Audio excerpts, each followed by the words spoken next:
Bienvenidos a la edición número 59 del Foro del Karate Virtual. El Foro del Karate Virtual, un espacio de interacción que aboga por la unicidad del karate, respetando las particularidades y aprendiendo de todos los estilos y artes marciales. En el día de hoy contamos con la presencia del maestro Ramón Fernández Cid, quien gentilmente nos ofrecerá una plática denominada La influencia de Gokenki y el Kwan Fa de la Grulla Blanca en la creación del estilo Shitoryu por Ken Wamabuni. El maestro Fernández Cid es originario de Salamanca, en España, y actualmente ostenta el octavo dan de karate IOSTK. Ramón cuenta además con vasta experiencia en entrenamientos avanzados, siendo también entrenador nacional en España, juez de Tribunal Nacional de Grados de este país y árbitro nacional de Kumite y Kata por la Real Federación Española de Karate, entre tantas otras referencias de su persona. Sensei Fernández Cid comenzó a practicar karate en el año 1967 de la mano del Dr. Font, quien fuera teniente médico del ejército y quien fundara además el Tatami Universitario de Valencia. Asimismo, aprendió en esos años con Juan Bis Lorenzo del estilo Shotokai. Asimismo, Ramón Sensei aprendió el estilo Kyokushinkai de la mano del maestro Santiago Velilla Fuertes. En 1971 comenzó su práctica en Shitoryu con el maestro Yasunari Ishimi y con quien continúa vinculado hasta el día de hoy. Actualmente entrena el estilo Uechi Ryu Kenkyukai de la familia Shinjo con el maestro Ángel Arenas. Muchos deben conocer a Ramón Sensei por sus numerosos escritos y aportes vinculados al karate, destacándose en particular su aguda visión, así como sus desarrollos sobre la teoría del karate o karate-do no Riron. Más allá de su evidente fortaleza teórica y técnica, el maestro Fernández Cid también se destacó como competidor, habiendo logrado en el año 1982 el subcampeonato español en kumite y repitiendo podios en múltiples ocasiones en las décadas del 70 y el 80, tanto a nivel de España como en torneos europeos.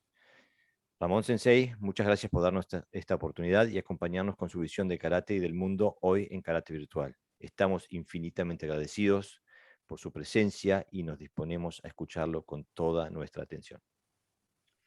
Muchas gracias por la introducción. Ahí hay dos cosas, digamos, que faltan por aclarar, ¿no? Una es que hace ya bastantes años establecí una relación de familia, de amistad familiar, habiendo sido aceptado pues en todas las reuniones familiares, en bodas y banquetes donde me tocaba hacer el Wushu Chuan, que por la familia Shu, del maestro del Shifu Sun Yo Shu de Wenzhou, una familia que fue importantísima a todos los niveles en Wenzhou y muy conocida. Yo estuve allí en Wenzhou, estuve con mi maestro y estuve en Chang'an y Ping'an, que son dos condados adyacentes a Wenzhou, donde el Kung Fu es muy importante desde tiempos inmemoriales. Incluso hay una rama del estilo Grulla Blanca que es la New Renfa, que es el método que llaman de la mujer, ¿vale? Propia de esa zona, y se dice en China que el Gang Rou, el Kung Fu duro y suave, con los mismos ideogramas que Goju Ryu, proviene precisamente de esa zona y que desde allí se extendió a la provincia de Fujian. Para que nos hagamos una idea de la importancia, Fan Jinian, la fundadora de Grulla Blanca, era de Lishui, es decir, de la provincia de Chekiang, del sur de la provincia de Chekiang, de la zona de la que estoy hablando, ¿vale? La provincia de Chekiang queda separada de la provincia de Fujian por el río Aochiang. Allí los ríos son, como toda China, inmensos, y allí vive mucha gente que en barcos, ¿vale?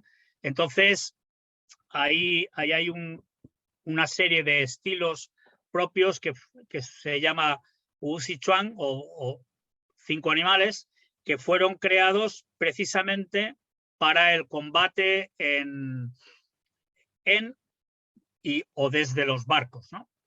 Entonces, esa zona, mi visión del karate cambió radicalmente cuando estuve en China. Y bueno, yo fui a China con una leucemia recién diagnosticada y pensando que no iba a escapar. Bueno, de hecho, el equipo médico que me trata me confesó que no me daba más de 2 años y ya llevo 18 y 2 años sin medicación, ¿vale?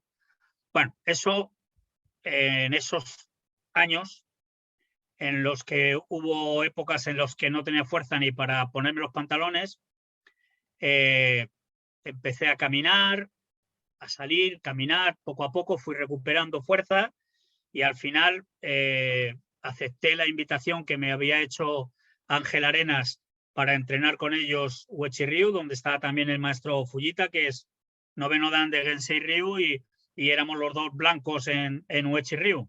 Uechi Ryu ha sido un gran descubrimiento, me gusta muchísimo entrenar Uechi Ryu, y además muchas de las cosas de las que voy a hablar ahora se me han ocurrido entrenando, ¿vale? Porque es la manera mejor de que entiendas las cosas, que es viviéndolas, ¿no? Entonces, digamos que básicamente, ¿vale? El contacto con China cambió radicalmente mi manera de ver las cosas. Mi relación con China, como he dicho antes, es una relación de confianza, familiar. Se me abrieron todas las puertas allá. Tengo que volver, me lo han pedido varias veces además. Incluso cosas que yo escribí para la Federación Madrileña de Karate, para el anuario de la Federación Madrileña de Karate, que llevan una fotografía de la visita que le hicimos al maestro Pan Ting-yu, que es ahora mismo uno de los top, digamos, de Nanchuan en la provincia de Chekiang. Pues incluso me pidió ejemplares del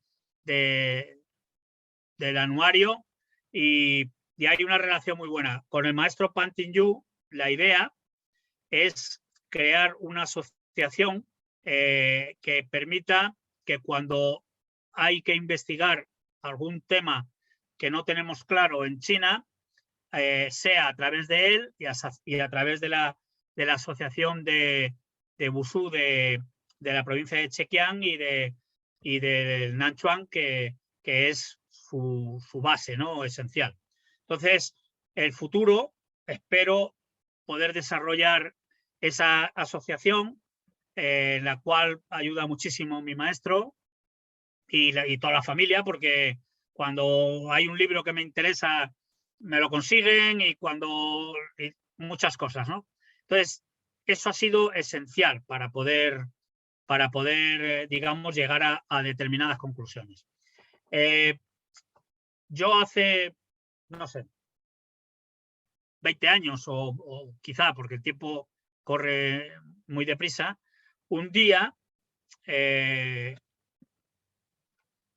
sentí, digamos, por cosas que ocurrieron y demás, la curiosidad de saber por qué a alguien que le golpeas en un punto de la mandíbula se queda fulminado, cae fulminado, ¿vale? Entonces ahí averigüé que bueno, que el estómago 5 y estómagos Daijin y estómago 6 Yache, si los tocas, el KO es fulminante, y si se te va la mano al Renjin, al 9 de estómago, pues es muy fácil que mates a alguien, ¿no? Entonces, a través de eso, pues empecé poco a poco y a estudiar un poquito de medicina tradicional china, de los fundamentos elementales, ¿no?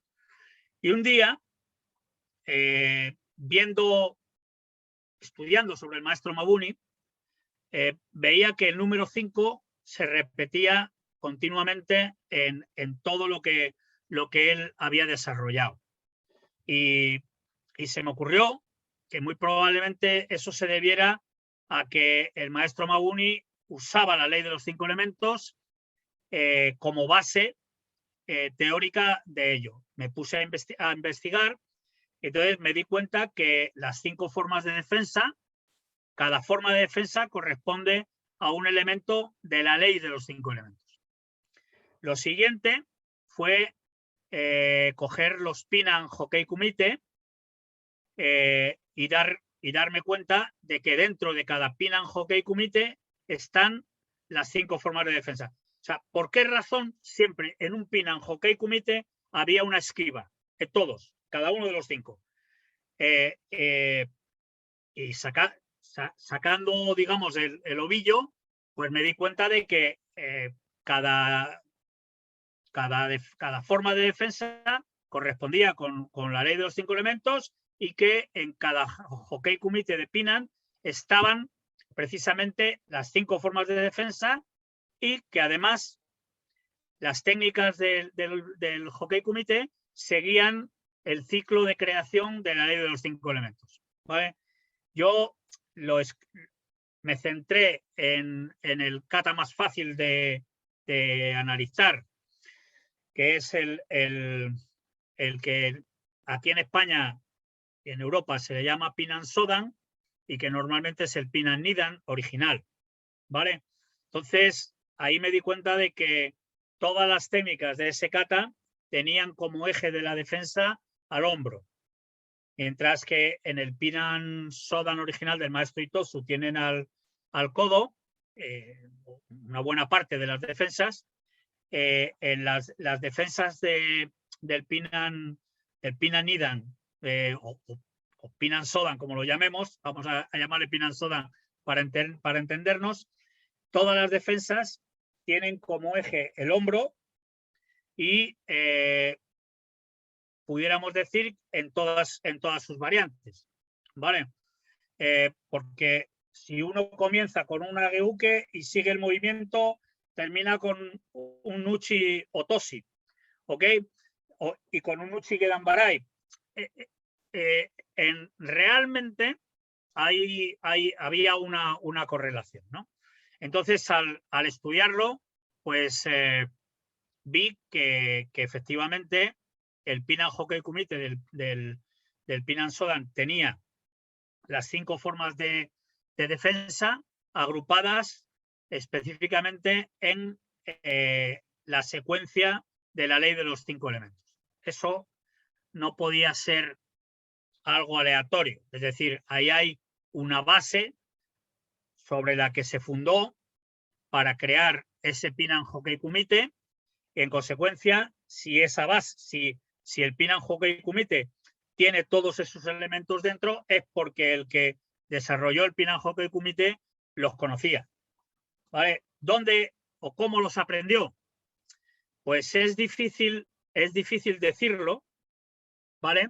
Porque realmente el maestro Mabuni Kenei, en una noche que estuvimos toda la noche, el maestro Nakahashi, el maestro Ishimi y yo, hablando, y ellos además me pinchaban a mí para que yo le preguntara, el maestro Mabuni Kenei nos dijo que él asistía en el jardín de casa de su padre a los entrenamientos de la Okinawa Kenkyukai y primaria, ¿no? La primera que se hizo.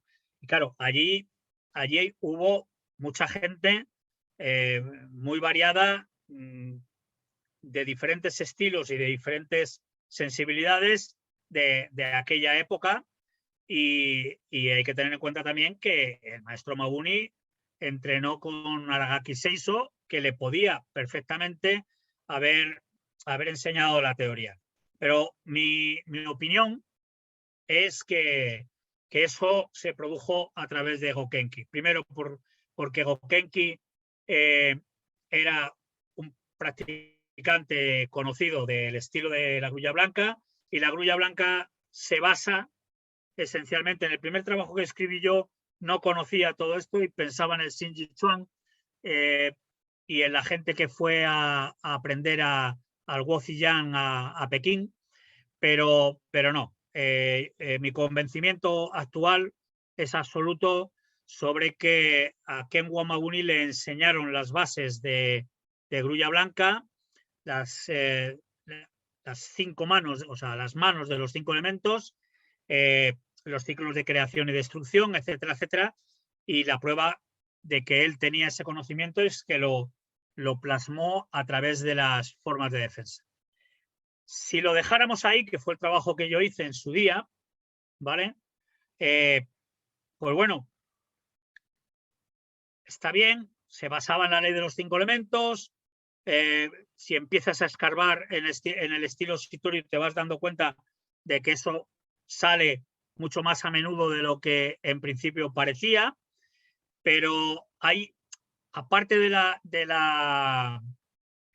los 5 elementos, de la ley de los 5 elementos y la fundamentación de los Hokei Kumite sobre ello y de las 5 formas de defensa, existe también las 8 normas o base del boxeo de la grulla blanca, que el maestro Alberto Cruz conoce muchísimo mejor que yo, porque es un practicante de grulla blanca.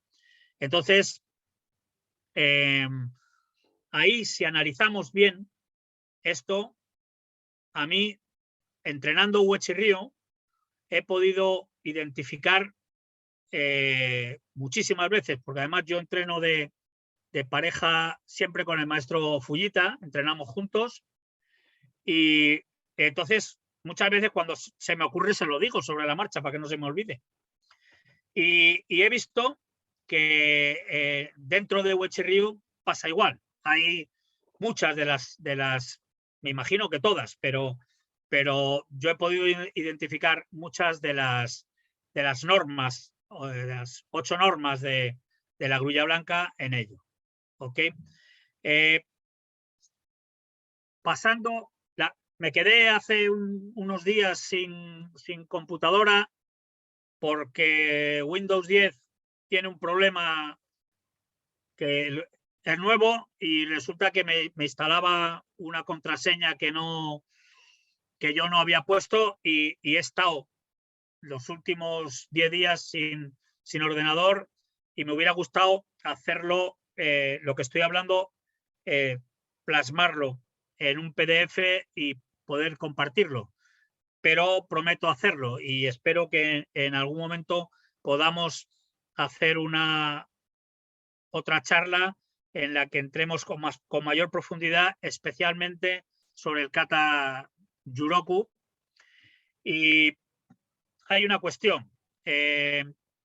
Viendo los libros del maestro Mabuni, especialmente el Seppai no Kenkyu y el Koyuzai Karate Kempo, etcétera, etcétera, porque he querido sacar fotografías del maestro Mabuni haciendo determinadas cosas que son compatibles con aplicaciones de las 8 normas, ¿no? Entonces, la primera, por así decirlo, la primera norma que se aplica y que hay cantidad de fotos en las cuales aparece tanto Taira Shinken como el maestro Mabuni, como también el maestro Konishi, es digamos, el hundir, ¿vale? Chen. Chen o hundir tiene unas connotaciones que van bastante más allá de lo que llaman los japoneses el Shin-Sin-Ho, o la forma de dejarse caer y obtener, digamos, energía prestada de la tierra para después poder manifestarla a través de un ataque o de una defensa. ¿Ok? Entonces, bajar el centro de gravedad es, el maestro Itosu decía que caminar en karate es naifanshin, ¿ok? Y caminar en naifanshin es iza unuku, es decir, relajar la rodilla, dejar caer el peso del cuerpo, a la vez que con la respiración se baja el ki al tándem, ¿no?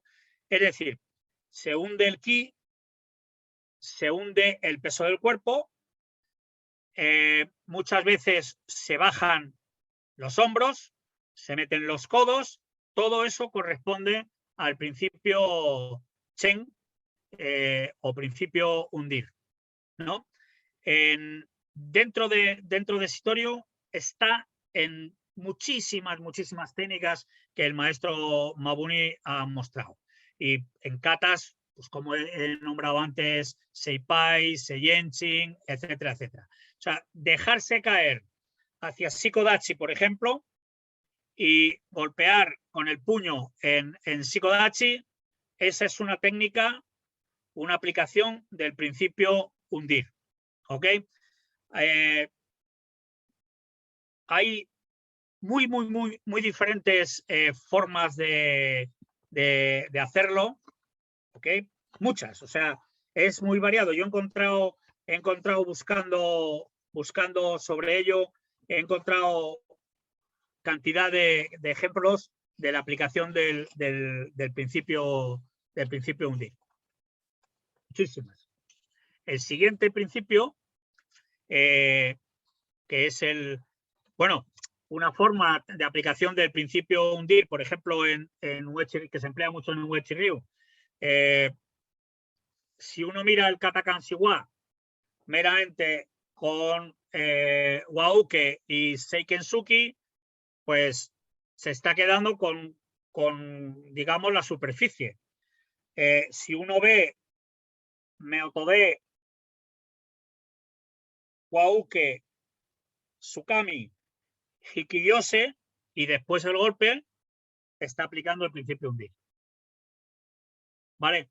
Eso ahí, como he dicho, cantidad de ejemplos más, todos ellos, cuando, por ejemplo, por poner un ejemplo, en Shotokan es más utilizado, más claro, cuando se hace técnicas en DEAI y se utiliza, por ejemplo, el Maeude de Osauke, o todas las técnicas de Osauke, o todas las técnicas de Otoshiuke, todas esas técnicas son aplicaciones del principio hundir. Y en el caso del kata Pinan Sodan que estoy hablando, las defensas en Uchi-Otoshi son o pertenecen al principio hundir.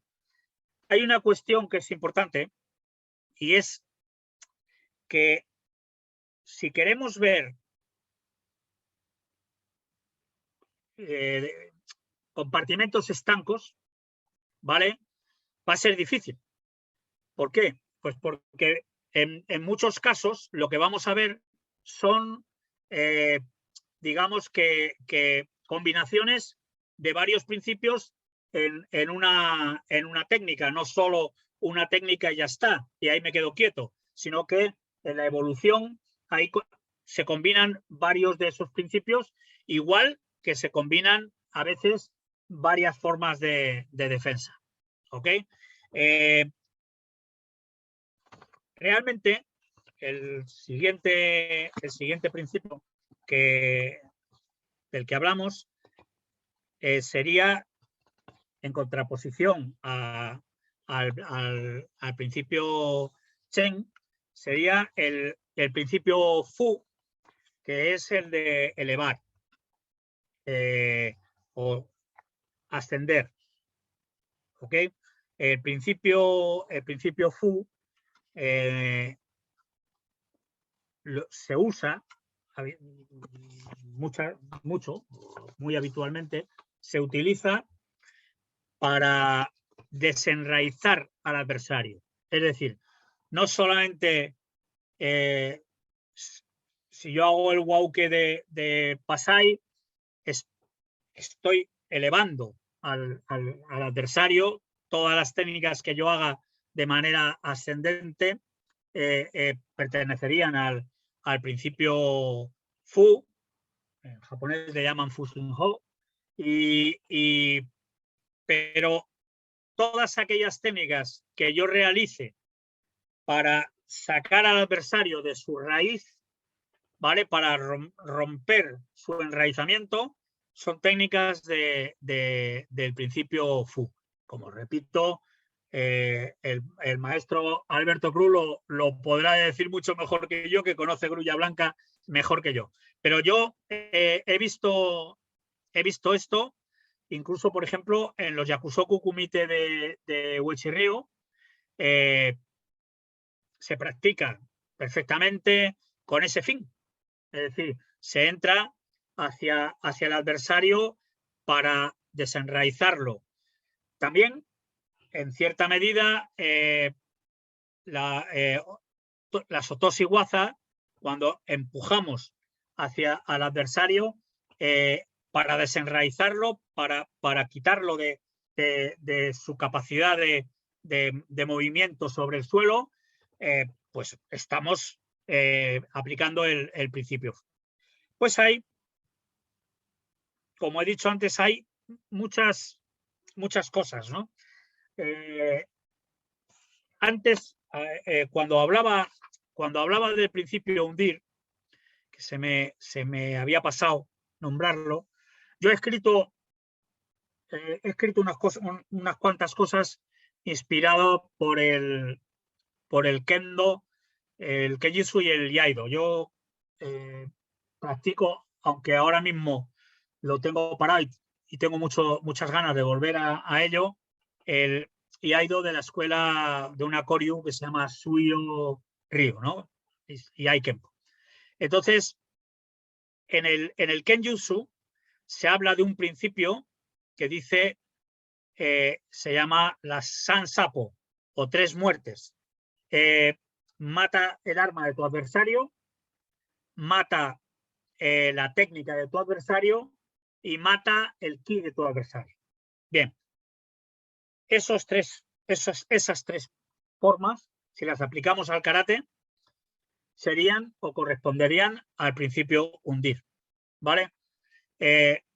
¿Por qué? Pues porque matar el arma del adversario es golpearle en el brazo o en la pierna para que no lo pueda usar.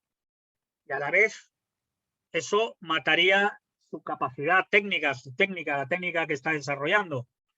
Y a la vez le produciría dolor, angustia, etcétera, etcétera, con lo cual estaríamos matando su ki. Por lo tanto, estaríamos hablando de aplicación de aplicaciones del principio hundir. La defensa de tipo Raka busca ese objetivo. Una defensa de tipo Raka es una defensa realizada de fuerza contra fuerza con la idea de atacar al miembro que nos ataca. ¿Ok? Con lo cual, no tenemos capacidad de desplazamiento hacia ninguna parte y lo que hacemos es golpear con nuestra propia defensa al brazo o la pierna que nos ataca para producirle un daño, para matar el arma del adversario, la técnica del adversario e indudablemente su ki. ¿Vale? Eso sería una aplicación. Entonces, antes he dicho que el principio flotar o fu, volviendo a él, tiene una serie de connotaciones esenciales, entre las cuales está el que gobierne todos los movimientos que se hacen hacia arriba, ¿vale? Para desenraizar al adversario, para provocarle una kyo, una debilidad que nos permita encontrar el gap, el suki, donde atacarle, etcétera, etcétera. O sea, hay una aplicación variada. Dentro de Storio está en muchísimas técnicas en las cuales vemos cómo se hace, por ejemplo, en el kata nisesi se va hacia arriba y después se busca hacia abajo el agarrar la rodilla. Es una fórmula, digamos, de poder desequilibrar al adversario, desenraizarlo y proyectarlo. Y después aquí sí que hay, por así decirlo, mucha tela que cortar. Los principios TUM y TU, que son los principios absorber y escupir, en Sitorio están fundamentalmente aplicados en la defensa de tipo Cushing, en la cual se utiliza la posición o la propia defensa para absorber el ataque del adversario, y una vez que lo hemos controlado, realizar nuestro contraataque, que es lo que sería escupir. El maestro Tanzade, en unos vídeos que ha realizado sobre las 5 formas de defensa, en el vídeo concreto de la defensa Cushing, lo explica muy bien. Es la vez que mejor explicado lo he visto. Pero tragar, absorber, también tiene otras connotaciones. Es decir, yo puedo absorber el ataque con mi cuerpo, moviendo mi cuerpo, por ejemplo, realizando una Kawashiwaza del tipo Sorimi y haciendo mi Kiri, es decir, dejando el ataque del adversario por poco y no perdiendo el contacto con él, dejándolo inútil por poco, pero a la vez con la posibilidad de actuar rápidamente sobre él, pues como hace el muelle de una escopeta, aire comprimido. Yo comprimo el muelle y cuando lo suelto, el muelle sale disparado, saca su fuerza que lanza el aire comprimido y el balín, ¿no? Entonces, básicamente, esa es una forma de aplicación, es decir, absorber y escupir. Pero hay otras formas. O sea, en Sitorio se habla de absorber con la posición. Es decir, pasar, por ejemplo, de una posición larga a una posición corta, de una posición alta a una posición baja, es decir, usar los cambios de nivel para absorber el ataque que viene. Eso también es TUM.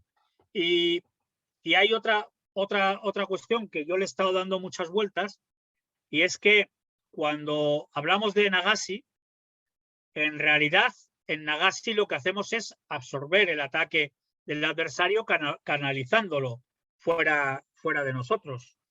Y si lo pensamos bien, todas las Kawashiwazas que se utilizan como Sorimi, en Kagami, se entra hacia el adversario, que la utiliza muchísimo Rafael Agayev. Es la manera que tiene Rafael Agayev de entrar para derribar cogiendo las piernas del adversario. En Ineri Hamni lo que hacemos es rotar el cuerpo para dejar pasar el ataque, rotando esencialmente con la cadera. En Yoko Furimi lo que hacemos es girar el cuerpo para colocarnos de lado y dejar pasar el ataque, etcétera, etcétera. O sea, hay una serie de Kawashiwazas en las cuales lo que hacemos es o absorber el ataque o dejarlo pasar. Con lo cual, a mí me entra también la duda de si las técnicas de esquiva, de Tengi, por ejemplo, o una buena parte de las técnicas de esquiva, especialmente las Kawashiwaza, serían o podrían catalogarse dentro del principio TUM, en el cual lo que hacemos es absorber o canalizar el ataque del adversario, que si es rectilíneo siempre será de fuego, y mediante una técnica que es fundamentalmente de agua. Nagashi es, o Ryusui, es el agua que fluye, es decir, que estaría, digamos, plenamente justificado en la ley de los 5 elementos. el agua apaga el fuego, ¿ok? Absorbe. También es digamos, la manera de poder hacerlo. Y con respecto a tú o escupir, pues es lo que he dicho antes del muelle de la escopeta de aire comprimido, es decir, es liberar la presión, es compresión, expansión. La expansión brusca de un ataque de cualquier tipo, sea de puño o de pierna, etcétera, etcétera. Yo recuerdo a José Manuel Egea, al que me une una gran amistad de muchísimos años, a él y a sus hermanos, que José Manuel Egea, por ejemplo, lo que hacía era entraba hacia el adversario, cuando éste contraatacaba, él se dejaba ir hacia atrás y golpeaba de Mawashigeri con la pierna adelantada. Es decir, absorbía el ataque y inmediatamente reaccionaba. Eso es una relación tú, es decir, absorbo el ataque y inmediatamente inicio el contraataque. Bien, como he dicho antes, todas estas formas de defensa están basadas en las 8 normas de Grulla Blanca y están presentes en todas y cada una de las técnicas que el maestro Mabuni ha hecho, incluso en los Pinan Hokei Kumite, cosa que a mí no se me había ocurrido y que se me ocurrió hoy dando un repaso a todo esto y viendo, sobre todo, sacando fotografías de los libros, en concreto de uno de los libros del maestro Kenei Mabuni, japonés, de los antiguos que tengo en mi poder, que iba a escanear las fotos y me di cuenta, por ejemplo, el principio rebotar o principio tang, hay una serie de fotos que él muestra en la cual en una de ellas el defensor realiza koteuke y acto seguido ataca con Suto Sakotsuchi a la clavícula. Lo mismo si yo realizo Nagasiuke con la misma mano, ataco Suto a la carótida o a Renjin, estoy realizando el principio tan o rebotar. Lo mismo si realizo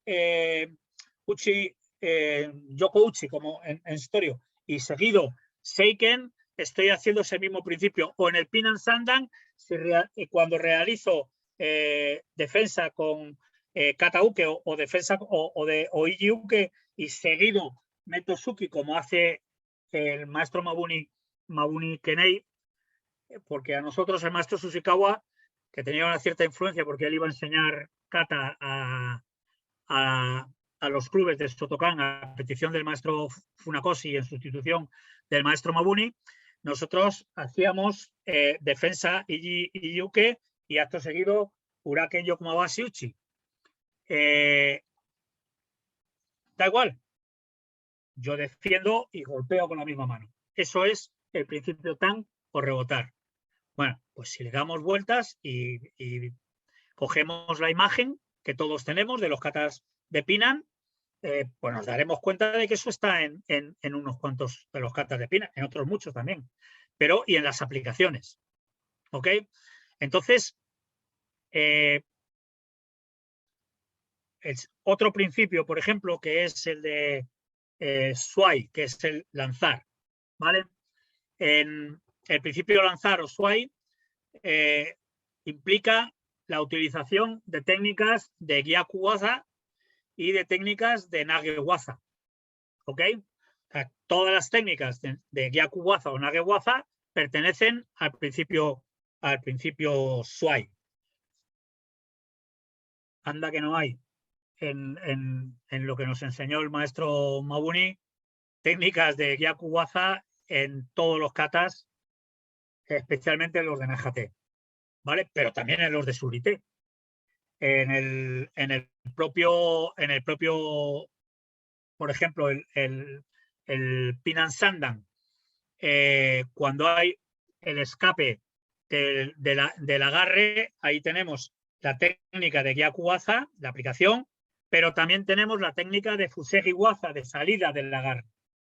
En el Kata Seipai, cuando tenemos la técnica de Gyaku-Waza, automáticamente hay una técnica de Fusegi-Waza con contraataque, ¿vale? Es decir, hay muchísimas técnicas que están perfectamente reguladas por los principios de Grulla Blanca dentro de Sutorio y dentro de Uechi Ryu también, ¿vale? Hay una cuestión, no sé quién fue, leí el otro día en un foro de internet alguien que decía que descalificaba a los karatecas porque decían que bueno, que el karate tenía una cierta procedencia de Grulla Blanca y él decía que no había ningún, o sea, que el karate no tenía, fue por lo que se me ocurrió esta, digamos, charla sobre ese tema, ¿no? Decía que no, que el karate no tenía ninguno de los principios de Grulla Blanca dentro de él. Bueno, estamos viendo hoy que sí, por supuesto que los tiene. Y algunos estilos, todos, como es el caso de Sito Ryu y Uechi Ryu. Pero es que en otros estilos de Okinawa, si uno va a escarbar, también los va a encontrar en mayor o menor medida, especialmente en Goju Ryu, ¿vale? Especialmente. Entonces, bueno, ¿de dónde vino todo eso? ¿O de dónde llegó? Pues para Jorge Garibaldi sabe que estoy preparando para Ariel Garofalo y la revista Mokusho, precisamente un trabajo que he conseguido de fuentes chinas, porque en Okinawa, como le decía yo un día a Andreas Quast, está todo el pescado vendido. O sea, si alguien conoce todo lo que hay en Okinawa y de dónde se puede sacar, ese es Andreas Quast, que habló de documentos. Y el maestro Motobu Naoki, que los analiza con él y los investigan, etcétera, etcétera. Y el trabajo que hacen es increíblemente importante y bueno. Decían, recuerdo que hablaban de que, bueno, que tampoco está tan claro que Kume y tal. Y de repente encontraron un recorte de periódico de la historia esta que hacen en Okinawa cuando se enfrentan, digamos, un barrio y otro con las cuerdas y todo esto. Ese periódico, un periódico antiquísimo, habla de que un equipo lo dirigía un familiar de Carlo Higaonna y el otro lo dirigía Aragaki Seiso, alumno del maestro o de la familia Zeng. Cualquiera que se ponga a estudiar un poquito el devenir histórico digamos, del sur de China, también del norte, porque procedían del norte, igual que los Kai, se va a encontrar con la familia Zeng, el famoso Koxinga, que fue el pirata general, o como lo queramos llamar, que tomó Taiwán, que se lo quitó a los holandeses. Era Zengong, me parece que se llamaba. Y en Okinawa, pues lo mismo, el maestro Aragaki que hablamos, su origen era la familia Lin, con el Tanhou, el ideograma de familia que se usa también como Shaolin, ¿no? Lin, bosque. Bien. Hay digamos, una tradición de la familia Lin, de Kung Fu de la familia Lin. Pero en este caso, Aragaki era alumno de los Zen. Y hay para poder entender todo el mare magnum y todo lo que no, el eslabón perdido que nos falta, hay que estudiar la política. Porque sin entender lo que ocurría en la sociedad de Okinawa de aquellos años, no se va a entender nada. O sea, cuando los japoneses tomaron el control completo de Okinawa, anularon el reino de Ryukyu y crearon la prefectura de Okinawa, a eso le siguió una represión tremenda para que todo lo chino desapareciera del mapa. No lo permitían. Les obligaron a cambiarse el nombre.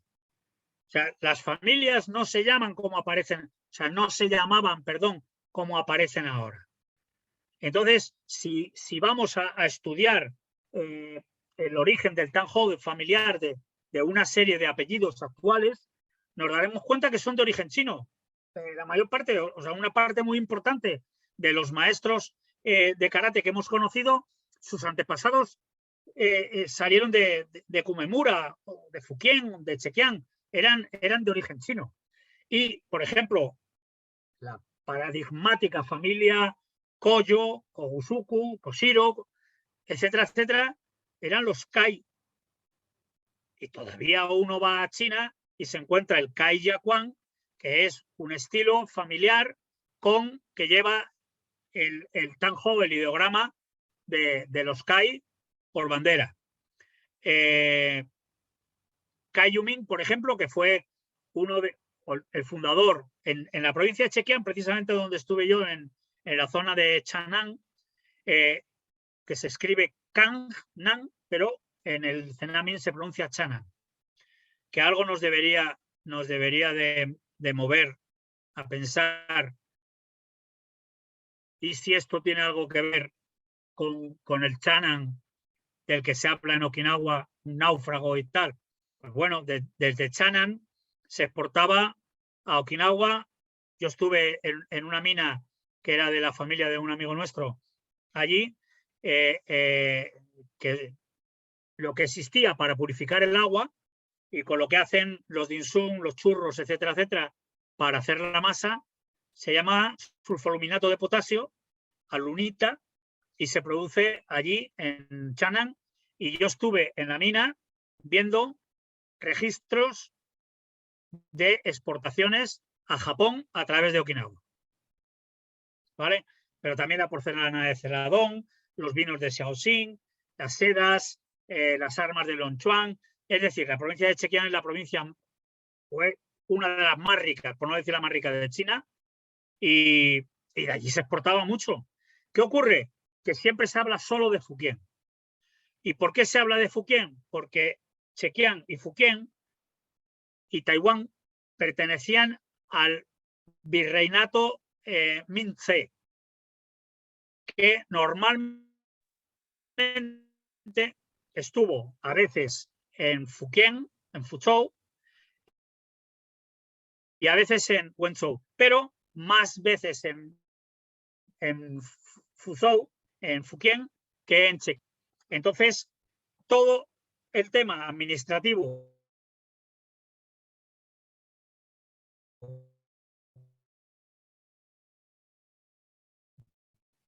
y es increíble, bestial, lo apuntaban todo, lo hacían todo. Por eso digo que es más fácil ir a averiguar a China que a Okinawa.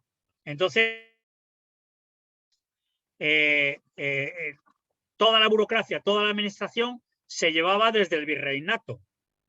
Donde estaba el virreinato era donde estaba todo el papeleo, etcétera, etcétera. Si estaba en Fukien, era desde Fukien, aunque el producto viniera desde Chekiang y la gente que iba a llevar el producto viniera desde Chekiang y viceversa. Con lo cual, eso nos puede abrir un poco la mente de qué es lo que ocurrió. Bien, si partimos de esa base, es decir, en Okinawa hubo una represión brutal y se obligó a japonesizar todo, nos daremos cuenta de que cualquier chino que hubiera estado en aquella época en Okinawa hubiera pasado desapercibido. o hubiera sufrido las consecuencias, como fue el caso de Tan Daiji. Encontré en China una referencia, una historia, una biografía de Tan Daiji, en la cual se cuenta que Wu Xianghui, o sea, Go Kenki, y él se enfrentaron a digamos, gente del inframundo, de los bajos fondos, por así decirlo, en Okinawa, japoneses, y gente de asociaciones nacionalistas, pro-japonesas o tal. Y dice que se enfrentaron y los vencieron en una competición. La verdad es que en aquella época solo había una manera de hacer eso, y era la competición de plataforma o Lei Tai. En la provincia de Chekiang, en Hangzhou, se reunieron de toda China para hacer, digamos, campeonatos, por así decirlo, competiciones de Lei Tai, ¿vale? Y yo nunca había oído que en Okinawa hubiera habido competiciones de Lei Tai, nunca. Y bueno, esa referencia habrá que investigarla porque puede dar una imagen de ello. Tan Daiji montó un restaurante en Naha, en Higashimachi, igual que Wu Xianghui o Kenki, montó una casa de té y evidentemente iban a aprovisionarse de materias primas, etcétera, etcétera, para sus negocios a Fuzhou, puesto que los dos eran de Fuzhou. El caso de Tan Daiji era de Fuzhou, vamos, de un pueblo muy cercano a Yongtai, que es donde vivía Susuwa,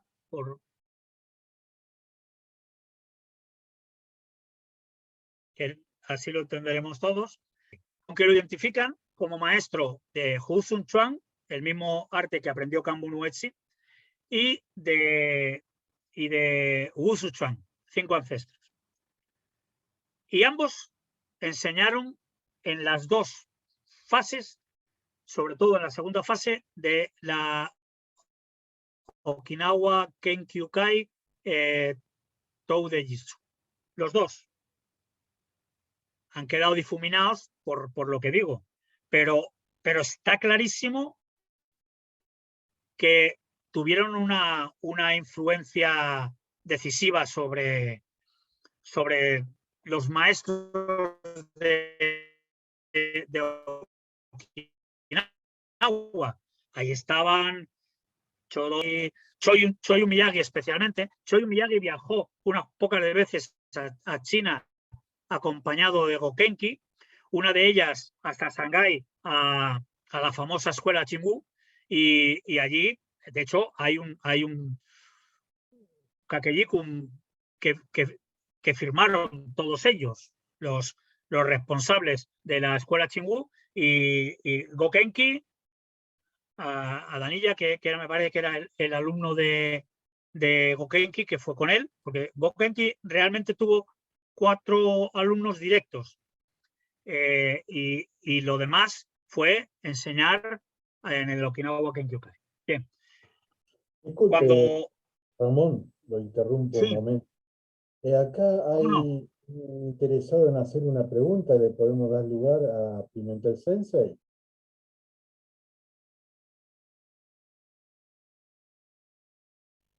Me parece que tiene apagado el Sí, micrófono. Sí.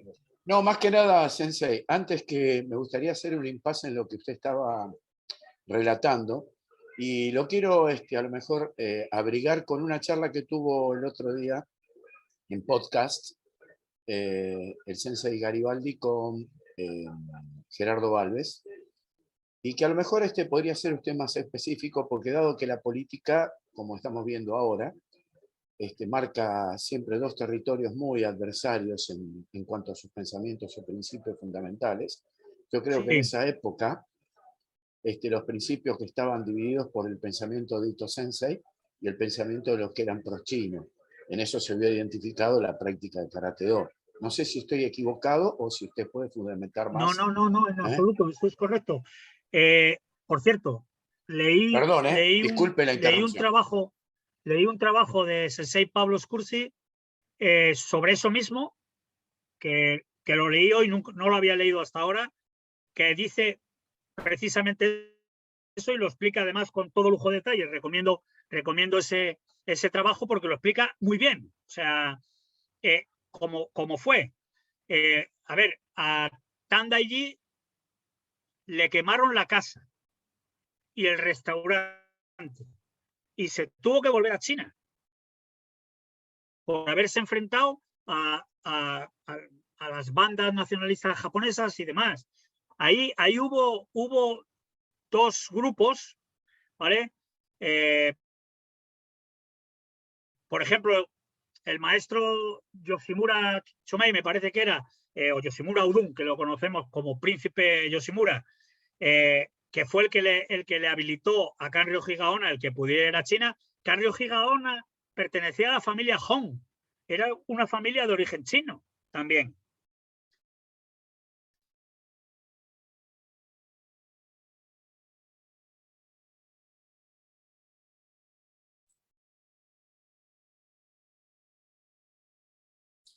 Allí volverá el maestro Ramón. No sé, Gerardo Sensei, si usted puede ampliar un... No, está perfecto, porque más que nada era una particularización. Se cortó, Sensei, por eso se cortó su audio. Por eso Gabriel me dio, inclusive no está llegando bien su señal, creo. Yo tampoco tengo muy buena señal, así que nos estamos sumando en la desgracia, creo. Pero el otro día, Sensei Garibaldi, y para rellenar este espacio hasta que Sensei se pueda conectar mejor, hablaban sobre un distanciamiento político que existía sobre inclusive la práctica de karate. Estaría muy bueno que lo pudiéramos tener a este tratado de Scursi, pues aclararía o fundamentaría ciertas ideas, o en el caso personal mío, no quiero hacer motivo de todos, ¿no? Ciertas dudas que existían sobre una postura y la otra dentro de un mismo tiempo y espacio, ¿no? Pero bueno, lo dejo al Sensei Ramón, que no pudimos tener la posibilidad de terminar de escuchar. Allí el Sensei Ramón se desconectó, ingresará en unos minutos y le acabamos de escribir al maestro Scursi a ver si puede ingresar también para poder aportar su visión. Bueno, el trabajo... Te aviso que si entras Scursi yo me voy. Sí, el trabajo que he leído del maestro Scursi es, para mí, absolutamente certero, coincide con todo lo que yo he investigado y tal. Lo que pasa es que el caso, por ejemplo, la historia de Tandai, la encontré en medios chinos, incluso una foto. En Okinawa, aquí en Occidente, más allá de una mención, incluso diciendo que practicaba el estilo de tigre negro, que el estilo de tigre negro es un estilo de Shantung, es un estilo del norte, que no se corresponde. Es decir, la información que ha habido hasta ahora no era correcta ni exacta. ¿Por qué? Porque lo silenciaron, lo taparon. Le echaron una tonelada de tierra encima y ya está. ¿Por qué eso no ocurrió con Gokenki? Pues muy fácil. Se casó con una okinawense japonesa de la familia Yoshikawa y adoptó el nombre de familia de Yoshikawa. Renunció a su nombre chino y se fue a Japón, a Osaka, como Mabuni. Y por eso aparecen esas fotos que hay haciendo Haffa y detrás Mabuni y los alumnos de Mabuni. O sea, y ahí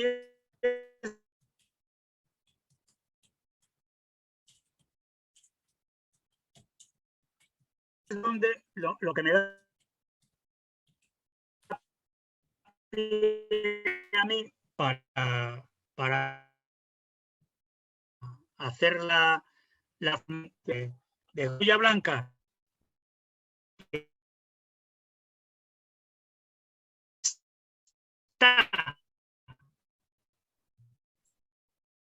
Bueno,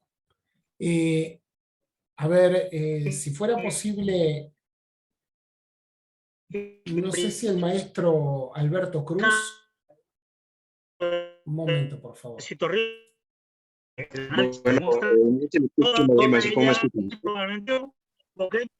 En consecuencia.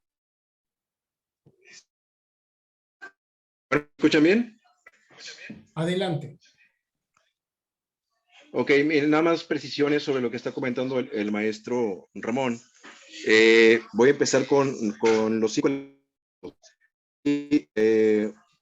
Se ha traducido de forma incorrecta la palabra 5 elementos debido a la acupuntura, que llegó primera vez por los norteamericanos. Sí. Se tradujo como 5 sí, elementos. 5 movimientos. 5 movimientos. 5 movimientos, 5 fases. Y hay otro que se llama los 5 grandes, que es otros elementos más unidos al budismo tibetano. El Kogyo es más hacia China, hacia la parte de China. Es una precisión.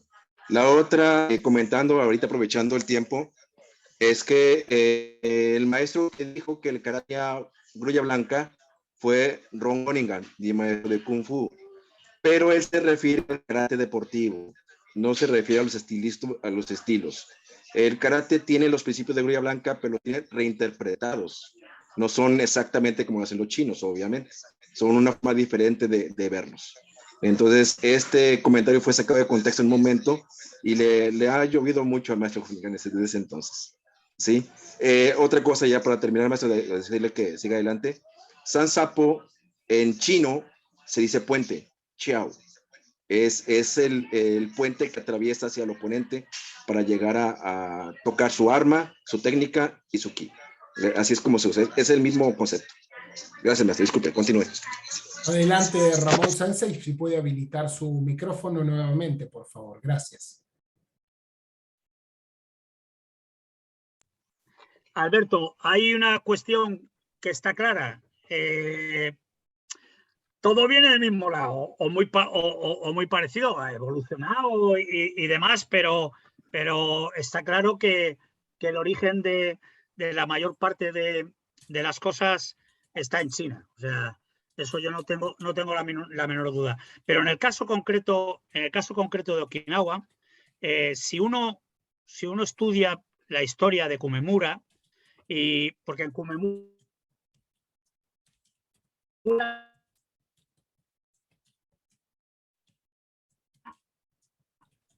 no fueron las 36 que yo tengo, de los 200 libros, tengo 100 y muchos, ¿vale? Ahí se dice perfectamente, porque es la historia militar de la dinastía Ming, aparte de las técnicas, etcétera, etcétera, y ahí se dice perfectamente que cómo se seleccionó a la gente que iba a ir a Ryukyu, a Okinawa. Cómo el emperador Minhongu seleccionó a esas 36 apellidos. Por eso se habla de familias más que de ETA, ¿no? Esos 36 apellidos de Fukien se seleccionaron esencialmente con 2 conceptos de inicio, que eran que supieran construir barcos y que supieran luchar para defender el tributo, porque China necesitaba azufre de Ryukyu y era importantísimo para ellos, para hacer pólvora, el azufre de Ryukyu era importantísimo. ¿Vale? Entonces, para proteger el tributo, se buscó gente que supiera luchar. Obviamente, si tú vives en una zona confinado o prácticamente confinado, como era el caso de Kuninda o Kumemura, y están la mayor parte de los chinos, pero hay también guerreros coreanos emigrados, probablemente algún guerrero japonés también que se escapó de una de las quemas múltiples que hubo allá porque allí cuando acababan con un daimyo o tal y perdían una batalla, los pasaban a cuchillo a todos. Entonces, es lógico pensar que se fueran muchos hacia el sur, y por eso estamos hablando de que, aunque hablamos de migración china esencialmente en Kumemura, había guerreros tai, había guerreros coreanos, etcétera, etcétera. ¿Vale? Hay una segunda interpretación también, porque en el Wu Bei Chi de Mao Zedong dice que cuando, y en el Min Si Lu, cuando establece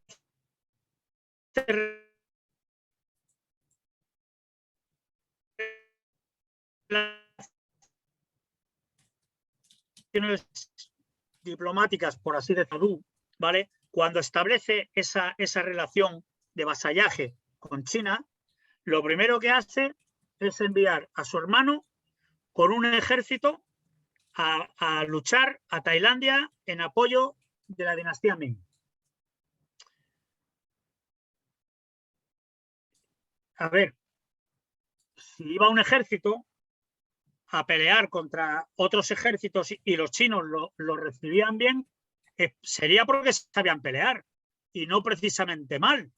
Es decir, una ciencia del combate tendrían.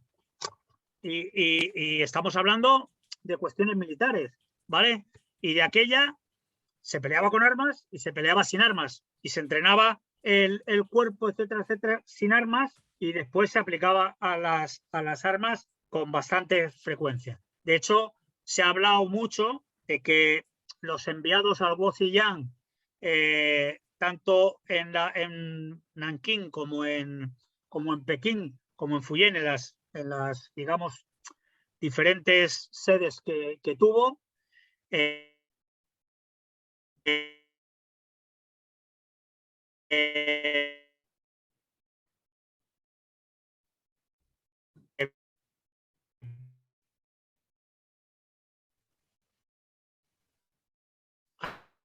Bueno, ahí tenemos problemas de conexión. decían, se ha dicho que tiró con arco y Chuan Fa y otras artes militares.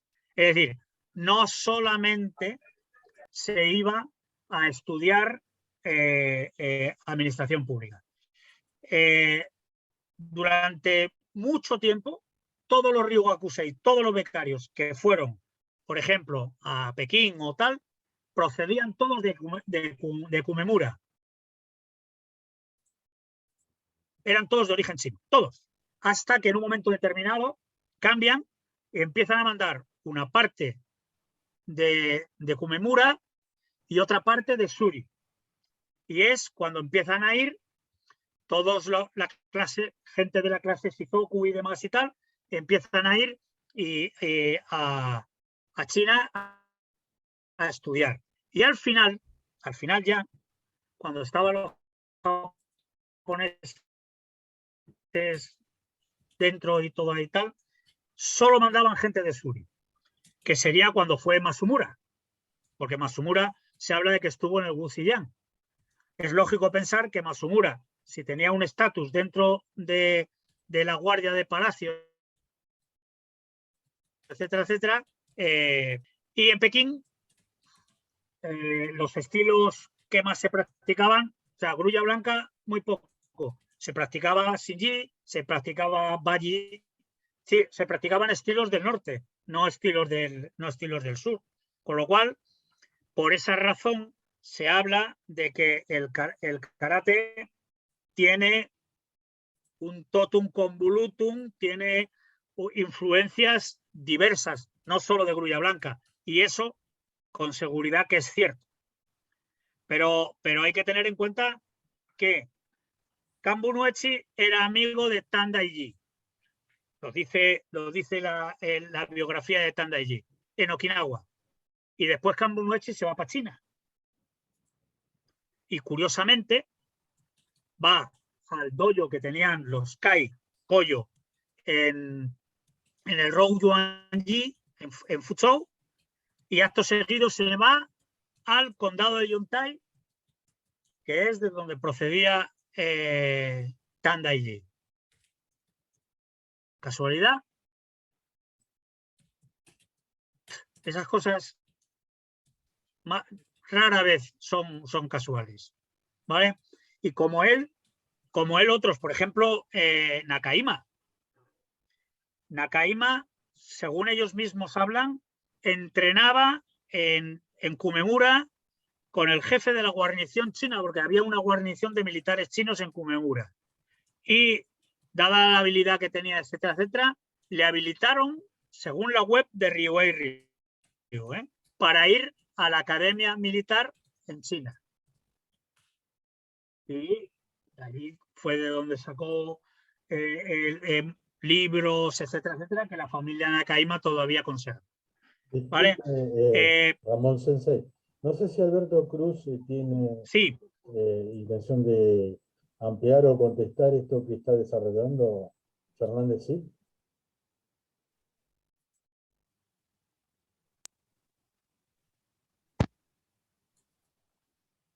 Que es el maestro Cid, él está más informado en ese aspecto, documentos directos. La documentación que yo tengo es de tercera, cuarta, quinta mano, entonces, de hecho, él es el que nos está colaborando con esa información.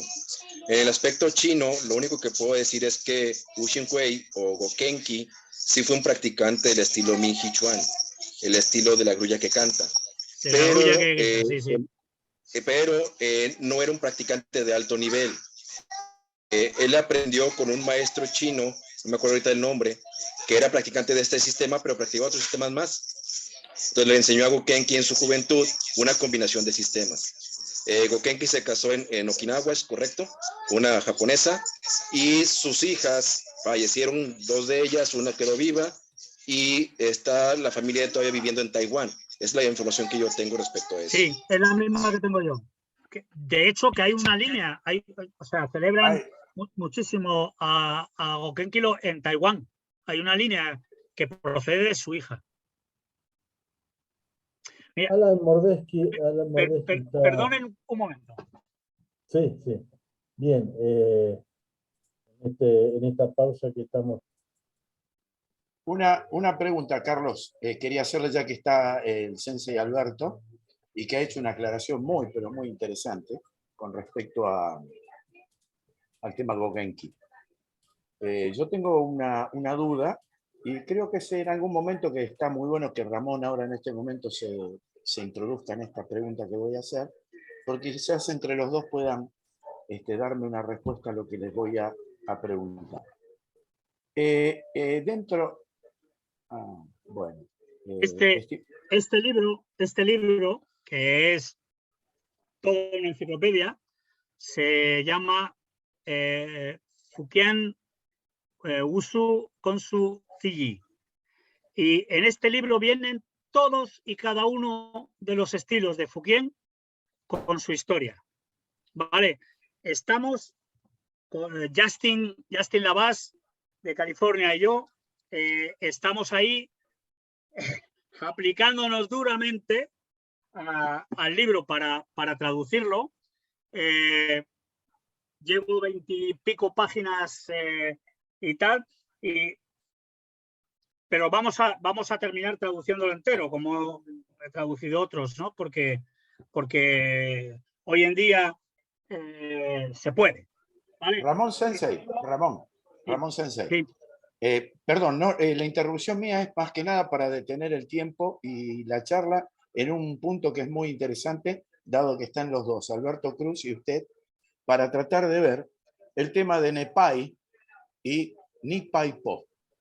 ¿Cuál es la influencia que tiene sobre la práctica Gogenki o el conocimiento que le llega al maestro Mabuni y el Aragaki Nepai que nos llega a través del Shiva o que ustedes deben tener más claridad sobre eso? Me sería muy, muy importante si tiran alguna reflexión. Bueno, lo que yo sé, sí. Perdón, aquí en España vino el maestro Ikeda, que es representante de Toon Ryu. Lo trajo mi maestro Ishimi. Yo no pude asistir al cursillo. Fueron varios amigos y enseñó en Epai que Gokenki le enseñó a Yuhatsu Kiyoda. Es decir, que mi maestro Ishimi conoce perfectamente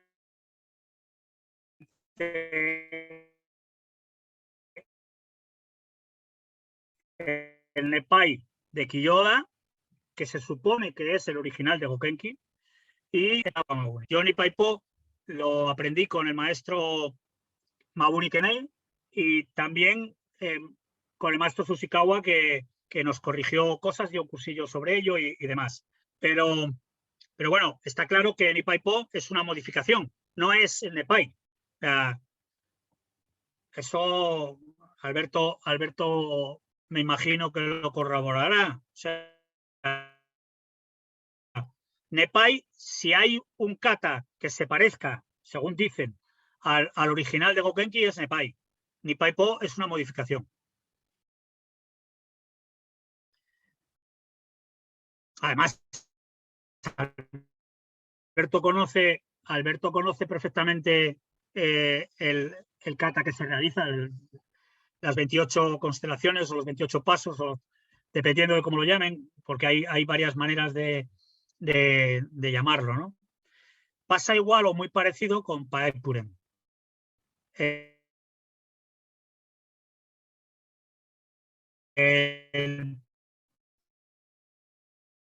Paeppuren que están haciendo competición, al maestro Hayashi, fue uno de los fundadores de la Federación Japonesa de Karate, de la Zenkuren.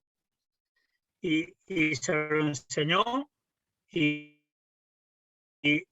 bueno, hay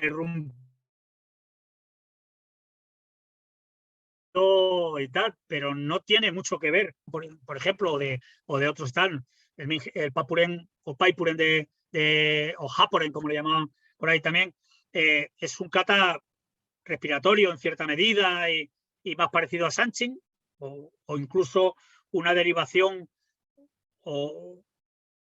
más elevada de Sanchin que lo que están haciendo o enseñando ahora mismo. O sea, eso yo lo veo así, estudiándolo y mirándolo. Me imagino que Alberto Cruz estará de acuerdo con eso. O ya hemos hablado más veces, ¿eh?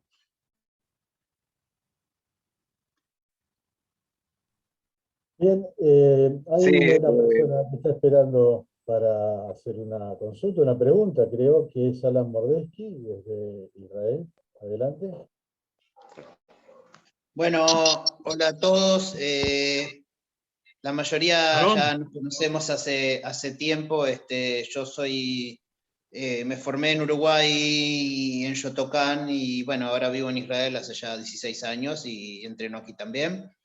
Antes que nada, muchas gracias, muy ilustrativa, muy informativa la charla, muchas cosas que no sabía. La pregunta concreta, yo recuerdo de los videos de Jesse Encamp que va a investigar en China el origen del karate. En un momento lo relaciona con, él dice que las diferencias entre los katas que él ve de Kung Fu de China y de karate tienen un problema que lo puede explicar desde el lenguaje, que el lenguaje chino incluye como varios conceptos en los caracteres, y de la misma manera el kata es como una especie de un conjunto o sea, tienen como varias técnicas juntas, digamos. Mientras claro, que la organización de la palabra, él dice, bueno, pensamos cómo hablamos, y por lo tanto la organización de la palabra, del carácter japonés, es más de una técnica, de una palabra, y entonces en esa transformación, en ese proceso de transformación, cambia un poco y el kata se vuelve más estructurado al estilo japonés. Mi pregunta es, yo no he practicado el karate okinawense con los katas okinawenses, pero supongo que tendrían que expresar este conflicto cultural, como como bien nos ilustraba del conflicto cultural entre la influencia china y la influencia japonesa en Okinawa. Bueno, ahí hay una cuestión que está clarísima. Eso es así. O sea, evidentemente tiene razón. O sea, hay muchos nombres de kata que son nombres fonéticos. El propio maestro Sakagami, que yo por ahí tengo su Karate do Kata Daikan, explica que el maestro Ken Wamabuni le dijo que en lo posible utilizase kanji. Claro, ellos estaban usando katakana porque eran nombres extranjeros. Y entonces estaban usando katakana para dar la fonética del nombre del kata. Pero no estaban usando el kanji propio, por ejemplo, que se usa en China. Entonces, hoy puse un breve apunte yo en el muro de mi Facebook, que Alberto Cruz lo leyó y demás, en el cual ahí se habla en determinados libros históricos clásicos, etcétera, etcétera, y tal, se habla de conceptos como las 28 constelaciones, y se habla de los 4 agrupamientos en los cuales está el dragón azul, el pájaro vermellón, en fin, la tortuga negra, etcétera, etcétera. Y si tú lees los kanji, yo a veces tengo la costumbre de pasarlos por un traductor lingüístico en chino, y muchas veces los paso por el traductor japonés, porque a veces evidentemente estoy acostumbrado a oírlo en japonés, y eso es lo que me puede dar, digamos, una mayor exactitud, ¿no? Por eso es tan lento traducir esto. Hay veces que ya conoces los kanji y ya sabes por dónde van los tiros y tal, pero hay otras veces que no, que te vuelves loco y que tienes que ir a traductores más elaborados, traductores lingüísticos y demás, para poder verlo. Esa es la gran pérdida que tiene el karate. La gran pérdida que tiene el karate es que muchos de los kanji originales que nombraban a los katas, pues no existen. O sea, los cambiaron por el sonido. Hay una cuestión que hace no mucho, que se suscitó en el Facebook y tal. El estilo de Kung Fu que yo practico, el Wushu Chuan, mi maestro estuvimos un día, como se hacen estas cosas ahí, él, que cocina muy bien, pues cocinó algo allí y cogimos una botella de vino de arroz y estábamos bebiendo vino de arroz y de Shaoxing y picando algo y hablando, ¿no? Entonces, bueno, el primer kata es el Wushu Chuan, el segundo kata es el Shimen, 4 puertas, el tercero es el Shipapu, Sepai, y a partir de ahí hay una serie de ellos, y entre ellos yo le pregunté, están LCC, es decir, 24, y está Unsou. He llegado hasta ahí, porque él tampoco, voy a intentar a través del maestro Pantin Yu sacar una lista completa de todos los katas de la zona de Changnan, etcétera, etcétera y tal, con los nombres en kanji y fonéticamente para poder verlo. Pero la posición básica de Wushu Chuan que yo practico es igual que Sochin-dachi de Sotokan. O sea, como un Kibadachi a 45 grados con el cuerpo girado hacia el frente. Igual. Entonces, cuando uno habla del Moto 1 Sochin, que Juan Beltrán y yo ya lo hemos hablado más veces, un amigo nuestro que se llama Luke García Socias, que es un científico que está en Palma de Mallorca, al que le gusta también investigar, hablaban de que cuando fue Jigo Funakoshi a Okinawa y estuvo entrenando con varios maestros, entrenó con uno que era Kori Isataka y que de él aprendió el Motobu no Shochin, Motobu de Choyu Motobu. Y entonces, si tú miras con todas las modificaciones que le ha añadido su hijo, el maestro Isataka, que lo ha modificado todo tal, pero si te das cuenta, la base esencial es muy parecida al Shochin de Shotokan. Muy parecida, ¿vale? Y la posición fundamental es esa. Y esa posición es típica de la provincia de Chekiang. En la provincia de Fukien se trabaja más alto y tal. En la provincia de Chekiang hay esa posición, igual que el Shochin Dachi de Shotokan, que todos habremos visto.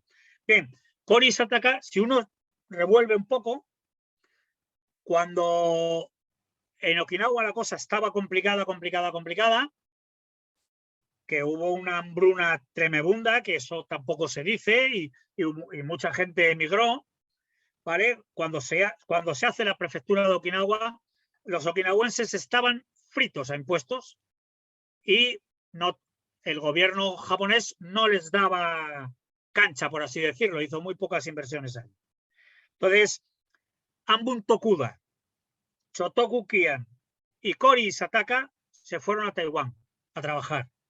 Y cuando volvió Shotoku Kian, trajo a Nanko.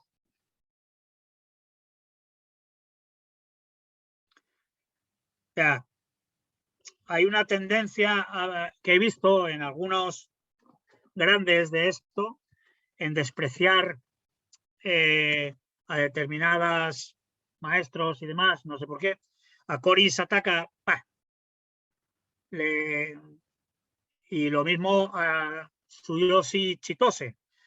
Dice que ha cometido alguna inexactitud en lo que dice, pero yo tengo el libro de Chitose y si lo miras, pues te dice que estuvo entrenando Sanchin con Aragaki y Funakoshi estaba entrenando con Aragaki cuando él entrenaba a Sanchin, que era un niño.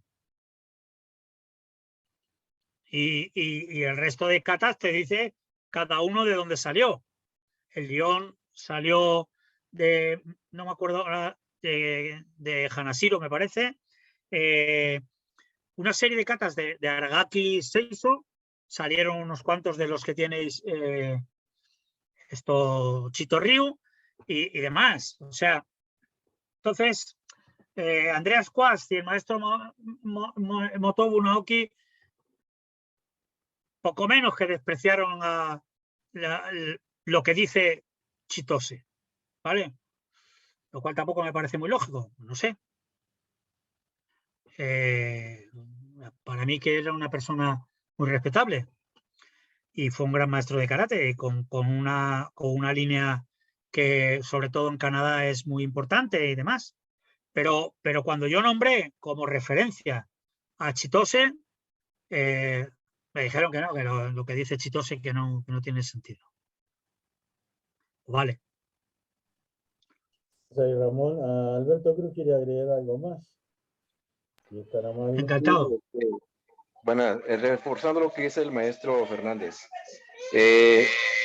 28 constelaciones es una forma original del Shaolin Norte. Es del estilo Chuan, un estilo norteño que fue el primer estilo que se formó en el Shaolin. De ahí un maestro llamado Chong lo trajo a Fujian y se lo enseñó a un hombre llamado Pan Yuba. Pan Yuba la reforma y se le da el nombre ya de 20 golpes o 28 pasos, y es la forma original que se conoce. En el sur de China, en Fujian, estilos del dragón, del gallo, del perro, la practican, junto con estilos de la grulla blanca. Pero la forma que llevó Gokenki fue reinterpretada por el maestro Kyoda. Algunas partes la reformó y se creó la forma o la kata Nepái. Según cuenta el maestro Germán Mendoza, mi maestro de karate, el maestro Kenei le había comentado en alguna ocasión que la kata Nepái surgió porque al maestro Kenwa se le olvidó Nepái. Entonces, para los huecos que había en Nepái, no se acordaba, lo reformó y se creó la kata Nepái. Por esa razón, él nunca la dio a conocer al público. fue su hijo el que le dio a conocer al público en un torneo internacional.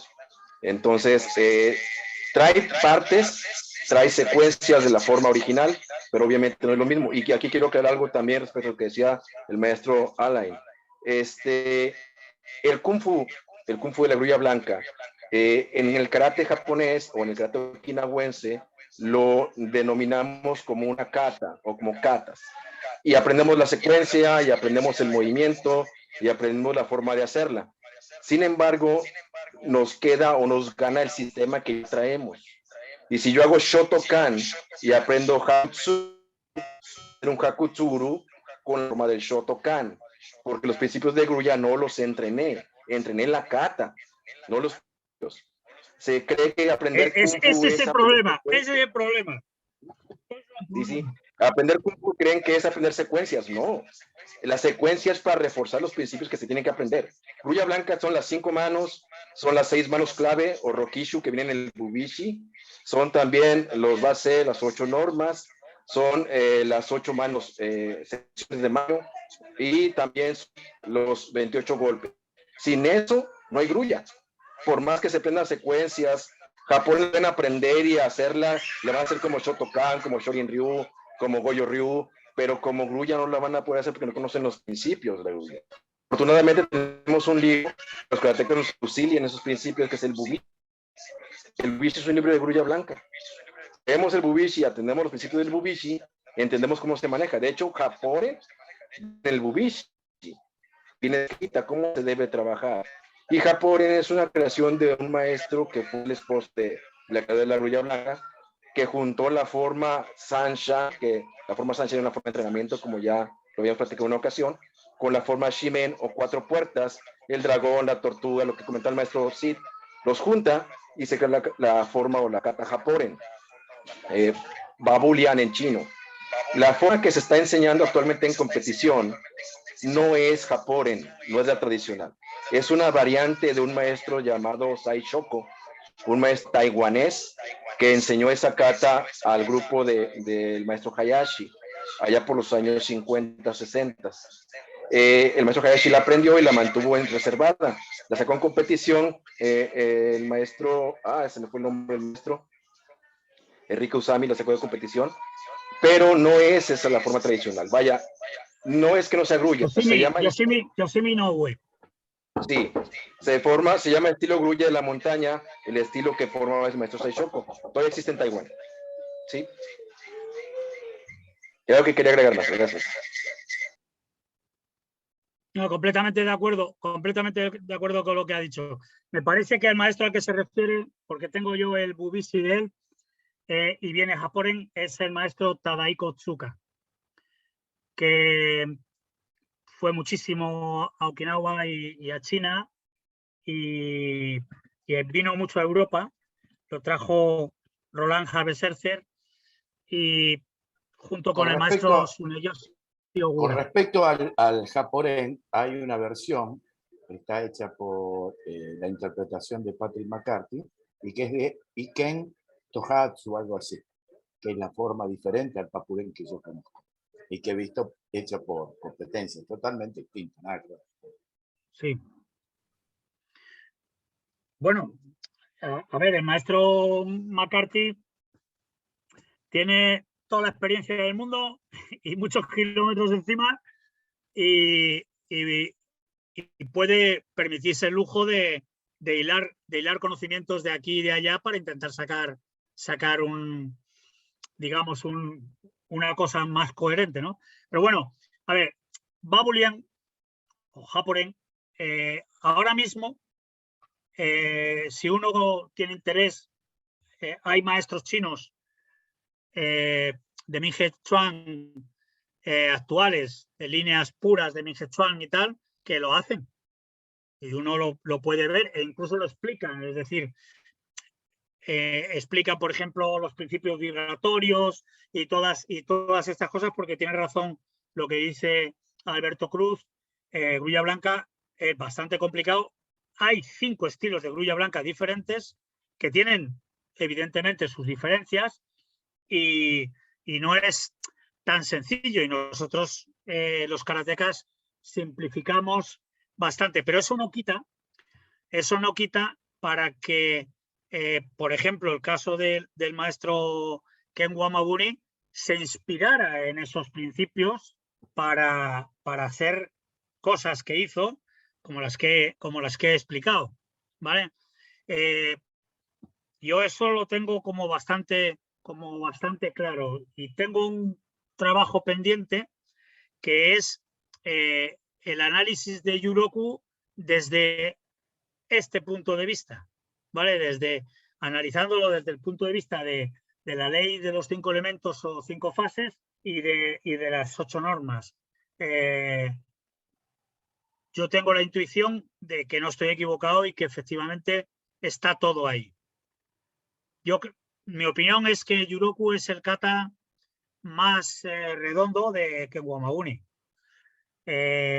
Simpa fue una improvisación basada en lo que le vio a Kanbu no Echi, en el Wauke, y los otros katas, Myoyo, Seiru y demás, son katas que fueron hechos a la limón con Issei, bajo la tutela y batuta de Ueshiba, y era un tiempo en el que Otsuka también seguramente tuvo algo que ver, porque Otsuka en aquel tiempo ya era un maestro de karate consolidado, pero especialmente era el soke de una línea de Jujutsu. Y Mabuni también. A Mabuni al final le nombraron soke de una línea de Jujutsu.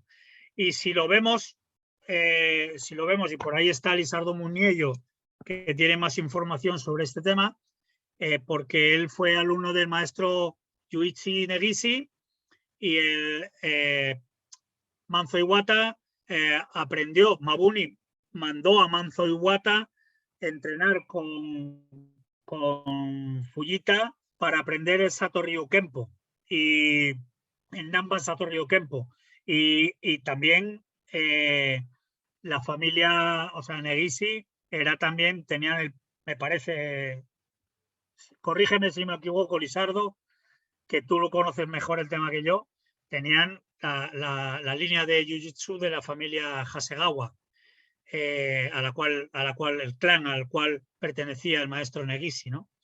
Entonces, dentro de las diversas ramas de Shitoryu hay diversas interpretaciones y diversas sensibilidades, ¿vale? Sakagami era un maestro muy importante de Kenjutsu y creo que también de Kobudo y Jujutsu, y era el que estaba destinado a ser el heredero de Ken Wamabuni. Lo que pasa es que él mismo lo explicó. O sea, cuando él entendía que Nei Mabuni era el heredero, era quien debería de suceder a su padre, y por lo tanto él montó otra rama, otra escuela. Él dice que de acuerdo con Ken Wamabuni, a la que llamó Itosukai. Sin embargo, si uno coge el Karate-do Kata Daikan, ahí hay todos los katas de Itosu más de otros muchos, ¿vale? Porque están katas de Nahate, no todos, pero unos cuantos. Hay katas de Masumura, está el Rohai de Masumura,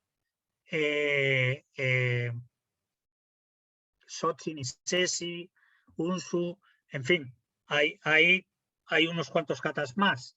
No es solo Itosu lo que hay allí, ¿vale? Y lo mismo pasó con otros. Cada uno tiró por su camino. A nosotros, yo tuve la enorme suerte de estar, como con el maestro Mabuni, un montón de horas con el maestro Sushikawa,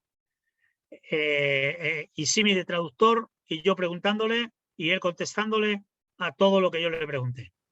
Y cuando terminamos, él me dio las gracias y le dijo a Ishimi que yo era el primero que le preguntaba por aquello que merecía la pena preguntar, y no si el dedo iba de esta manera o de esta otra en Nipa y Po, que acababa de estar enseñando y corrigiendo, o no sé cuántas más. Y ahí, por ejemplo, nos explicó que él, como iba a enseñar kata a los clubes de Shotokan, a las universidades de Shotokan, pues tenía una relación muy fluida y muy estrecha con todos los responsables o maestros de esos clubes de karate, ¿no? Y, por ejemplo, él se ganó la vida como quiropráctico. Él tenía una enorme relación con el maestro Noguchi y aprendió de él el Seitai, ¿vale? Entonces, una fórmula de Reiki, me parece que es, no sé exactamente cómo era el tema. Lo que sí sé es que el maestro Hiromichi Kohata, un día, hablando del maestro Sushikawa, me dijo, me puso las manos a más de 30 centímetros de mi espalda y llegó un momento en el cual yo no podía aguantar el calor. ¿Vale? Yo conocí al maestro Sushikawa y cuando salí de allí, porque él se bajó del taburete y me saludó y yo casi me caigo para saludarle a él, yo tuve la impresión de haber estado delante de un santo del karate, por si lo podemos decir así. O sea, fue la persona que más me ha impresionado en mi vida. Hubo una vez que él dijo en japonés una cosa y yo le paré a Ishimi y le dije, espera, en la traducción, ha dicho esto. Y Ishimi me dice, joder, tú hablas japonés y tal. Y dije, no, ni papa, pero ¿qué ha dicho eso? Y me dice, sí, ha dicho eso. Y entonces el maestro Sushikawa me miró y echó una sonrisa y fue cuando se bajó y me saludó, ¿no? Entonces, el maestro Mabuni Kenei, por ejemplo, con el que, lo que digo, está horas, he dormido en la misma habitación que él, en casa de Ishimi y tal, y con todo lo que yo apreciaba al maestro Kenei Mabuni, y no dudo de que él tuviera más conocimientos que el maestro Sushikawa, seguramente, pero aunque bueno, el maestro Sushikawa nos contó una cosa que no está por ahí escrita ni tal, y era que él estuvo viviendo en casa del maestro Mabuni como uchideshi. O sea, él fue uchideshi en la casa Mabuni. Y que pasaron más hambre que el perro ciego porque Mabuni no se preocupaba para nada del dinero y que había veces que no había que comer, ¿vale? Y todos estaban preocupados, iban al maestro y tal, que no hay que comer. Y dice, y siempre el maestro nos decía, tranquilo. Y siempre aparecía Konishi con un saco de arroz. O otro alumno de Mabuni que había que tenía una tienda y que les llevaba de comer. Pero bueno, fue algo realmente épico. O sea, pasaron hambre, literalmente. Porque Mabuni estaba preocupado del karate y tal, y por eso, probablemente porque Konishi era la persona que tenía dinero y que sufragó la edición de los libros de Mabuni y todo esto, y aparte de que tenía una gran amistad con él, por eso estaba siempre con Konishi, iba con Konishi y demás, porque Konishi lo pagaba todo. Y Mabuni Kenei vivió en casa de Konishi durante un tiempo. Cuando fue el Campeonato del Mundo del 80, que hablabas antes, hay un restaurante en Madrid que se llama Naomi, donde Ishimi, cuando se fundó ese restaurante, pues le dejó dinero a amigos, la familia, ya lleva muchos años. Y entonces yo tengo la costumbre de ir allí, queda en General Perón, en la calle Ávila número 14. Y allí estábamos cenando con el maestro Mabuni, estaba Juan Bis, estaba el maestro Konishi, que el maestro Konishi, cuando volvió a Japón, murió al poco tiempo. Y el maestro Konishi le llamó al maestro Mabuni Ken-chan, Kenito. ¿Vale? Entonces, a nosotros nos contó el maestro Sushikawa que el maestro Mabuni le pidió expresamente a él que se mantuviera al lado de su hijo, de Kenei, y le apoyara. No le pidió que ayudara a Kenzo, ¿vale? Le pidió que ayudara a Kenei y que le apoyara. Y Sushikawa estuvo toda la vida al lado de Kenei Mabuni. Después hay otra cosa que quiero aclarar también. Por ahí han salido publicadas fotografías de unos kakeyikos que están el maestro Mizuguchi y maestro Mabuni Kenei con ellos así estirados y tal. Bien, esos kakeyikos que él trajo a Europa cuando escribió los libros para Sedirep son los escritos originales de Itosu, de donde salieron los 20 principios, esto, lo otro, todo lo que salió, lo que se ha publicado de Itosu, salió de ahí, son los escritos originales de Itosu. Y quien los tenía en su poder es Kenei Mabuni, porque se los dejó su padre, Kenwa Mabuni. Nadie más. Nadie más tenía los escritos de Itosu. Si nosotros rebobinamos un poco y vemos cómo es la idiosincrasia japonesa, algo nos debería de decir eso. Muchísimas gracias, maestro.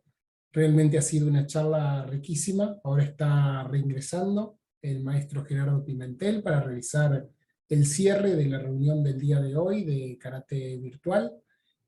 Agradeciendo la presencia, los invitamos a encender sus webcams para realizar el cierre. De participantes, agradecemos la presencia en el día de hoy, sí, de España, de Italia, si me permite, Gabriel, no querría dejar esto sin decirle a Alain Mordesky que yo pertenezco a una asociación que se llama Friends of Israel Initiative. Tengo muy buenos amigos en Israel. Dicho esto, y agradecemos su comentario, maestro, agradecemos la participación. Disculpame, Gabriel, quiero decirle al maestro que con gusto está invitado si se da una vuelta por acá. Mi casa está abierta. Muchísimas gracias. Entonces agradecemos la presencia de participantes de España, de Italia, de Dinamarca, de Israel, de Argentina, de Brasil, de México y de Uruguay. Dicho esto, y previo a darle la palabra al maestro Gerardo, que lo invitamos a habilitar su micrófono, la próxima reunión, que será el número 60 de Karate Virtual, estará con nosotros desde Italia una referencia al karate italiano, el 12 de marzo, el maestro Manuel Vignola, para dar una plática denominada El karate de Anko Itosu, una historia de evolución. La misma será en idioma italiano con traducción en simultáneo al español. Luego, la siguiente reunión, número 61, el día 26 de marzo, estará con nosotros desde Chile Hanshi Juan Gallardo Pardo, para darnos una introducción acerca del karate Tanaka. El 9 de abril, la siguiente reunión, estará con nosotros una referencia del Kendo, del maestro José Parisi, de Argentina, para presentarnos los principios del Kendo, aplicados también a las otras artes marciales, karate entre ellas.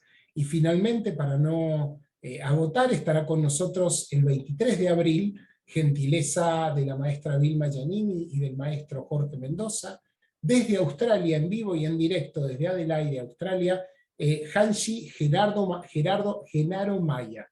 Dicho esto, damos la palabra al maestro Gerardo Pimentel para realizar el cierre de la reunión de karate virtual del día de hoy. Bueno, gracias, Gabriel. La verdad que estoy admirado con Alan y con Ramón porque lograron interrumpirte. Y que no puedas más.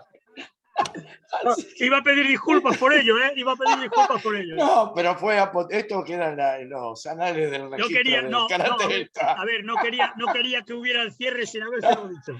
No, por favor.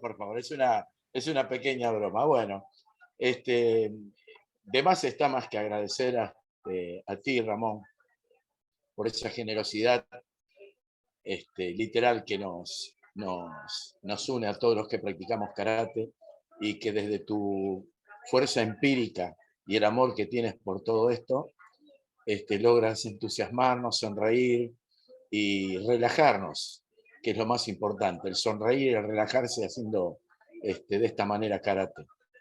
Gracias al maestro Alberto por su colaboración y su gran profundidad, que es muy necesaria para que nosotros, los que practicamos karate, desde un primer intento que fue el karate del continente, en donde se comprimió todo y bueno, ya todos sabemos los límites que nos dieron, y hoy que queremos profundizar, tenemos a gente como ustedes que nos enculturizan nuestro conocimiento y nuestra pasión. Desde ya, muchísimas gracias, Ramón. Espero tener la satisfacción en esta vida de darte un gran abrazo en algún momento, poder estar y compartir algún momento contigo. Aquí hay una fabada esperando.